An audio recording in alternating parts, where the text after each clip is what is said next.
घूम सकती है, ये बोलने से नहीं होता है ना। यहाँ की प्रशासन को भी इस चीज़ को ध्यान देना चाहिए। अगर ये सारी चीज़ें सही से चल रही होती तो ये सारी चीज़ें नहीं होती ना बीएचओ में अभी जो हुई हैं।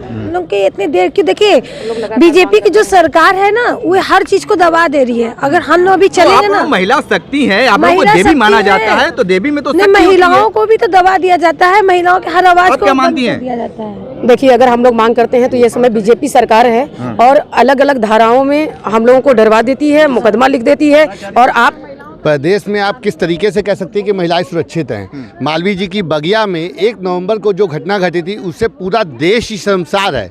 इस घटना को लेकर जितना आक्रोश है उनके खिलाफ, जब सरकार के खिलाफ महिलाएं सुरक्षा धरने पर बैठती हैं तो उनके खिलाफ मुकदमा कर दिया जाता है और योगी सरकार कहती है कि जीरो टॉलरेंस पे काम चल रहा है। हमारी महिलाएं पूरे उत्तर प्रदेश में जब से ये मामला आया है तब से महिलाएं परमानेंट बैठी, और जिस समय ये घटना घटी थी हमारे नगर कमेटी की महिलाएं वहां जाकर के धरना दे रही थी और मांग कर रही थी कि जल्दी से जल्दी गिरफ्तारी की जाए। ये इस बनारस में और उत्तर प्रदेश की सरकार, डबल इंजन की सरकार में न्याय की उम्मीद महिलाओं के मामले में बहुत कम है।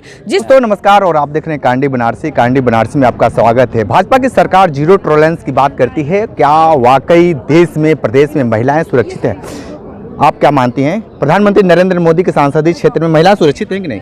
नहीं है, एकदम सुरक्षित नहीं है महिलाएं। क्या मानती हैं फिर? मानती हूँ कि मतलब कि अभी हमारे जो क्षेत्रीय सांसदीय उनका माननीय प्रधानमंत्री जी का है जो, तो इसमें महिलाएं बिल्कुल सुरक्षित नहीं है। आए दिन कोई न कोई घटना होता ही जा रहा है और मुझे तो लग रहा है कि सबसे ज़्यादा घटना ये बीजेपी में ही हो रहा है महिलाओं के लिए, ऐसा मुझे लगता है। ऐसा लगता है। तो ये तो राम को मानने वाले हैं, तो फिर सीता को कैसे छेड़छाड़ कर दे रहे हैं?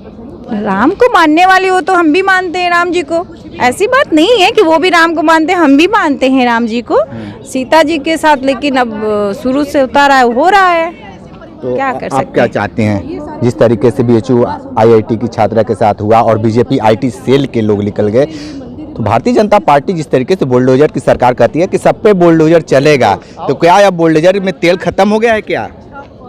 अब इसमें तो मैं कोई कमेंट्स नहीं कर सकती। ठीक है, और भी लोग हैं, थोड़ा सा महिला उनसे भी बात कर लेते हैं कि क्या कुछ है। ये बताइए कि जिस तरीके से एक महिला है, महिला के तौर पे क्या लगता है कि उत्तर प्रदेश सरकार में महिला सुरक्षित हैं? नहीं, बिल्कुल नहीं। सरकार बहुत पार्शलिटी करती है। अपनी महिलाएं, अपने कार्यकर्ता, अपने लड़के अगर कुछ गलती करते हैं तो उनको सीधे सीधे बहुत ज़्यादा शोर मचा तो जेल भेज देती है, इससे ज़्यादा कुछ नहीं।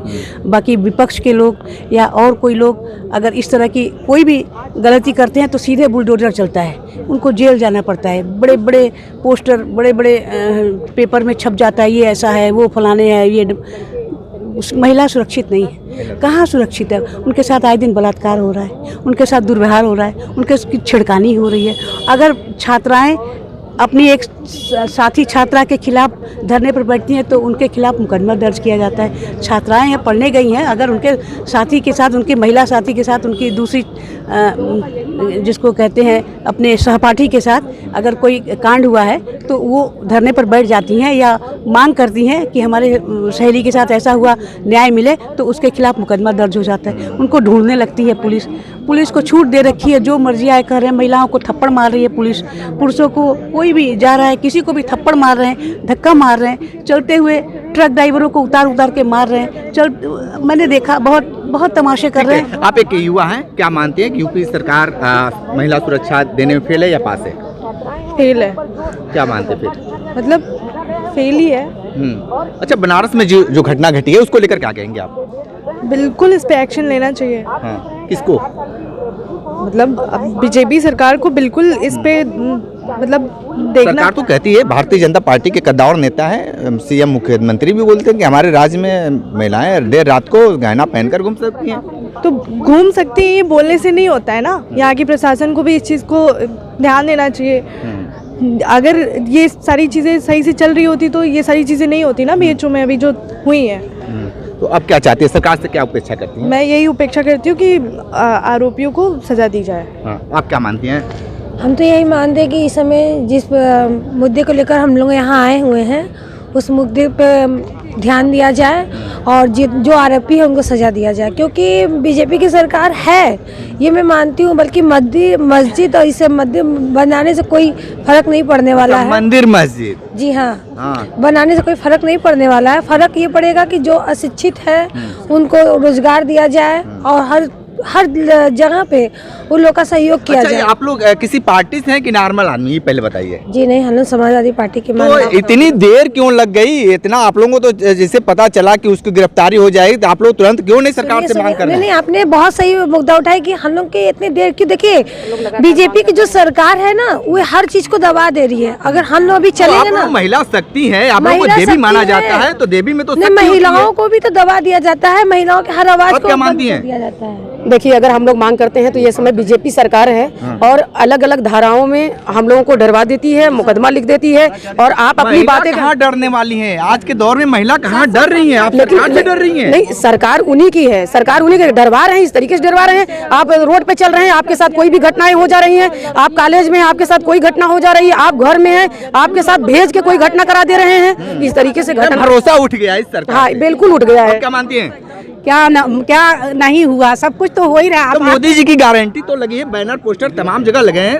गारंटी वो गारंटी सब बेकार, अरे सब बेकार है ना। सब जब कुछ हो ही नहीं रहा तो सब बेकार है ना। हम लोग पे खतरा है, हम लोग के जान पे खतरा है, बेटियों के जान पे खतरा है, कहीं रोजगार बच्चों को नहीं मिल रहा है, महंगाई चरम सीमा पे है। तो ये पोस्टर क्या होगा? पोस्टर से पेट भरेगा क्या? आत्मनिर्भर की बातें करिए, भारतीय जनता पार्टी तमाम पोस्टर लगे तो इस पे नहीं करेंगे? आत्मनिर्भर क्या? आत्मनिर्भर उनके पार्टी देखिए लोग पकड़े जा रहे हैं। भैया ये बताइए कि महिलाएं सुरक्षित हैं कि नहीं प्रदेश में? प्रदेश में आप किस तरीके से कह सकते हैं कि महिलाएं सुरक्षित हैं? मालवीय जी की बगिया में 1 नवंबर को जो घटना घटी थी उससे पूरा देश ही शर्मसार है। इस घटना को लेकर जितना आक्रोश है उनके खिलाफ, जब सरकार के खिलाफ महिलाएं सुरक्षा धरने पर बैठती हैं तो उनके खिलाफ मुकदमा कर दिया जाता है। और योगी सरकार कहती है कि जीरो टॉलरेंस पे काम चल रहा है। आप उन महिलाओं के लिए जिनके लिए आप कार्य कर रहे हैं, आप कहते हैं कि महिला बचाओ सम्मान, दुनिया भर के आप लोग नारे लगाते हैं, उसके बाद आप जो है उनके खिलाफ मुकदमे दर्ज करते हैं। बेटी बचाओ, किस तरीके की बेटी बचाओ? जब आप उनके खिलाफ मुकदमा लिखते हैं वो भी तब जब मालवीय जी की बगिया जो कि सबसे सुरक्षा वाला क्षेत्र है, मोदी जी का संसदीय क्षेत्र है, वहाँ ऐसी जघन्य घटना हो जाती है। और कहीं ना कहीं अगर इतना विलंब हुआ है दोषियों को पकड़ने में तो कहीं ना कहीं सत्ता में सरकार को उनके लोगों के ऊपर उनका हाथ था, जिस वजह से इतनी लेट हुई है। ठीक है, तो महिला प्रदेश अध्यक्ष, अच्छा क्या कुछ बताएंगे कुछ इस महिला? आप सुरक्षित है कि नहीं सरकार में? नहीं, बिल्कुल नहीं सुरक्षित हैं। हमारी बेटियां जो घर से बाहर निकल रही हैं, पढ़ने जा रही हैं, और वो घर पे महिलाएं जो हैं उनकी माँ ये आशा लगा करके बैठी रहती है हमारी बेटी सुरक्षित घर वापस लौट के आएगी भी कि नहीं। इस भाजपा की सरकार में, इस भाजपा की सरकार रावण की सरकार थोड़ी ना है, रामराज की सरकार है। ये तो रावण की सरकार हो गई है। रावण की सरकार नहीं है, रावण की सरकार, रावण की ही सरकार है। रावण जैसी पूरी हरकतें हो रही हैं, रावण की ही सरकार है ये। और इसे सब मान रहे, सारी महिला सब जनता जान गई हुई है। 6 साल की बच्ची कल की गायब हुई है, अब पता नहीं है। लोग कह रहे हैं कि चुपचाप रहो, नहीं तो कहीं आप पे न कार्रवाई हो जाए, आप न जाइए पुलिस विभाग में। ठीक है, थोड़ा सा और बताइए। राम राज्य हैं, आप पत्रकार हैं, आप ये बताइए राम राज्य 8 विधायक किसके हैं? बीजेपी के। बीजेपी के। तो बीजेपी के जब 8 विधायक हैं, IT सेल के जो दोषी पकड़ाए गए हैं वो किसके हैं? और आप उसको राम राज्य से जोड़ के चल रहे हैं। शर्म आनी चाहिए कि सीता जी का अपहरण किसने किया था, किसी छिपा हुआ नहीं है। यहाँ तो खुलेआम जो है बलात्कार हो गया और उसके बाद आप पूछ रहे कि राम राज्य है या रावण राज्य है। आप जरा मुझे जवाब दें। मैं आ रहा हूँ फिर जिस तरीके से लगातार। मैडम ये बताइए कि जिस तरीके से आप महिला प्रदेश अध्यक्ष हैं, लेकिन इतना देर क्यों लगा दी आप अपनी बातें बुलंद करने में?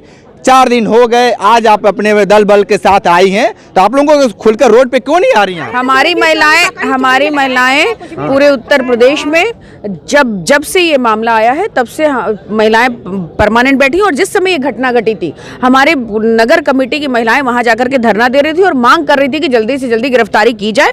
ये इस बनारस में और उत्तर प्रदेश की सरकार, डबल इंजन की सरकार में न्याय की उम्मीद महिलाओं के मामले में बहुत कम है। जिस तरह से महिला सुरक्षा की बात कर करने वाली, बेटी बचाओ बेटी पढ़ाओ की बात करके सरकार बनाने वाली ये सरकार अगर जरा भी शुभचिंतक होती, जरा भी संवेदनशील होती, तो ये जो उत्तर घटनाएं लगातार होती जा रही हैं ये ना होती। और हमारी समाजवादी पार्टी की मांगे लगातार है, हमारे राष्ट्रीय अध्यक्ष का भी ट्वीट आया हुआ है और हम लोग विपक्ष में होने के नाते आपके माध्यम से, आप सभी लोगों के माध्यम से, जो लोग भी सोशल मीडिया के माध्यम से जैसे भी अपनी आवाज पहुंचा रहे हैं, हम लोग लगातार मुखर हैं। ये अलग बात है कि बहुत सारे चैनल्स आज अंधभक्त वाली भूमिका में हैं, तो हम लोग उनसे कोई उम्मीद नहीं कर सकते। वरना आज आप देखिए किसी भी मुद्दे पर, चाहे वो किसी भी तरह का, वो वहाँ हाथरस में लड़की मरी, कानपुर में बुलडोजर चला करके 2 लड़कियों को मार दिया गया, उन्नाव में घटना हुई, बाराबंकी में घटना हुई, बनारस में घटना हो रही है, इन सभी घटनाओं पे अगर कोई बोल रहा है तो सिर्फ समाजवादी पार्टी के लोग बोल रहे हैं। और समाजवादी पार्टी की महिला सभा पूरे उत्तर प्रदेश में समाजवादी पार्टी के साथ 25 करोड़ आबादी की इस उत्तर प्रदेश की जनता में महिलाएं पूरी तरह से समाजवादी की पार्टी के साथ हैं और समाजवादी पार्टी की तरफ उनकी नजरें बनी हुई हैं कि अगर कोई हमारी बात करेगा, कोई अन्याय के खिलाफ आवाज उठाएगा, कोई महंगाई बेरोजगारी के खिलाफ आवाज उठाएगा, तो सिर्फ और सिर्फ समाजवादी पार्टी और हमारे राष्ट्रीय अध्यक्ष अखिलेश यादव जी हैं। तो आज किसी भी किसी भी वर्ग के लोग देखिए, कोई कर्मचारी हो, कोई पुलिस में हो, कोई पीडब्ल्यूडी में हो, कोई सिंचाई में हो, कोई किसान हो, कोई बेरोजगार हो, वकील हो, मास्टर हो, किसी भी क्षेत्र में कोई है तो वो परेशान है, शोषित है, उसका शोषण हो रहा है इस सरकार में। और सिर्फ मंदिर और मस्जिद की बात करके इस भोली भाली जनता को गुमराह करने पर यह सरकार लगी है। एक दिन ऐसा आएगा कि इनका ढोल पोल सब खत्म हो जाएगा और सरकार, जब आदमी के पास खाने को नहीं रहेगा, पेट में अन्न नहीं रहेगा, तो वो बात इनकी सारी जुमलेबाजी खत्म हो जाएगी, इनका कांच का घड़ा खत्म हो जाएगा और फिर से जनता एक बार आजादी, जैसे देश गुलाम हुआ था एक बार, उसी तरह ये देश पूरी तरह से गुलाम होने की कगार पे है। आज जिस तरह से ड्राइवरों के लिए पहले 150 सांसदों को निलंबित कर दिया बेवजह, और उसके बाद जब सांसद वहां है ही नहीं है, कोई विरोध करने वाला नहीं है, तो अब एक पर एक जो जनता के हित में नहीं है वैसे बिल पास कराते जा रहे हैं। पूरी तरह से अलोकतांत्रिक सरकार में हम किस चीज की मांग करें? हम लोकतंत्र बहाली की मांग करते हैं, हम अपनी आवाज उठाने की मांग करते हैं। हम जब भी संविधान में से कोई बातें निकल करके आती है संसद से, तो पूरे लोग बुलडोजर में कहीं तेल तो नहीं खत्म हो गया तो समाजवादी पार्टी के जाकर वहां पे तेल डाल देते तो हो सकता है बुलडोजर चल जाता। बुलडोजर में इनके तेल होता है जब विपक्ष के लोग निशाने पे होते हैं, जब इनके अपने लोग निशाने पे होते हैं तो इनके बुलडोजर में तेल नहीं होता है, इनकी जरूरत नहीं है। पूरे जगह आज तो पूरे, आप अभी तो रात में धरना खत्म हुआ, वरना सारे पेट्रोल पंप पे तेल खत्म हो चुके थे। इनकी ऐसी नीतियां चल रही हैं और मैं फिर कह रही हूं, बुलडोजर किसी चीज का हल नहीं है। बुलडोजर अपने आप में गलत है, असंवैधानिक है, इस पर बहस नहीं होनी चाहिए और ये नहीं चलना चाहिए। ठीक है, तो किस तरीके से महिला सुरक्षा को लेकर समाजवादी पार्टी के तमाम महिलाएं ने अपनी अपनी राय बेबाकी से दी हैं। विशेष रिपोर्ट कर रहे थे, तो हमारे साथ बने रहिए। कांडी बनारसी के साथ हमें दीजिए इजाजत। नमस्कार।